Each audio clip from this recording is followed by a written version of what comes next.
Hello everyone. This video is about my final presentation on my first semester at the end of my first semester. So యూఎస్లో studies ఎలా ఉంటాయంటే like depends upon course. వాళ్ళు ఏ course తీసుకుంటారో like వాళ్ళ exams, assignments, like presentations అనేవి depend అయి ఉంటుంది. కొన్ని కోర్సెస్కి అయితే అసలు ఎగ్జామ్సే ఉండవు. కొన్ని కోర్సెస్కి ఓన్లీ ప్రజెంటేషన్స్ అండ్ అసైన్మెంట్స్లోనే గ్రేడ్స్ వచ్చేస్తాయి.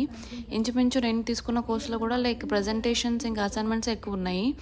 అంటే ఫైనల్ ఎగ్జామ్స్ కూడా ఉంటాయి, కాకపోతే లైక్ 1 to 2 సబ్జెక్ట్స్కి మాత్రమే ఫైనల్ ఎగ్జామ్స్ ఉంటాయి. నా ఫస్ట్ సెమిస్టర్లో నేను 5 సబ్జెక్ట్స్ తీసుకున్నాను. అందులో 2 కోర్సెస్కి మాత్రమే ఫైనల్ ఎగ్జామ్స్ ఉండేవి. మిగతా లైక్ రిమైనింగ్ కోర్సెస్ అన్నిటికీ లైక్ ప్రజెంటేషన్స్, అసైన్మెంట్స్ ఇంకా క్లాస్ పార్టిసిపేషన్తో వాళ్ళు గ్రేడ్స్ ప్రొవైడ్ చేస్తారు ప్రొఫెసర్స్ అనేవాళ్ళు.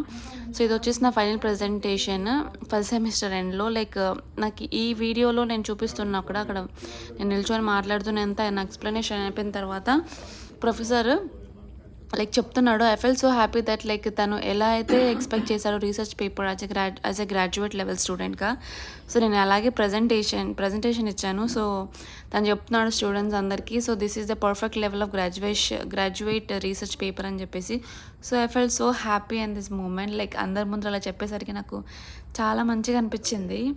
And he gave me full grades in my first semester. Like I love that professor. Like తను చాలా చాలా సపోర్ట్ చేస్తారు. లైక్ నాకనే కాదు, లైక్ ఇక్కడ మోస్ట్లీ ప్రొఫెసర్స్ అందరూ ఫ్రెండ్లీగానే ఉంటారు. మన ఇండియాలో లాగా కొట్టేసి అరిచేసి అసలు అలా ఏమీ ఉండదు. Like thank you.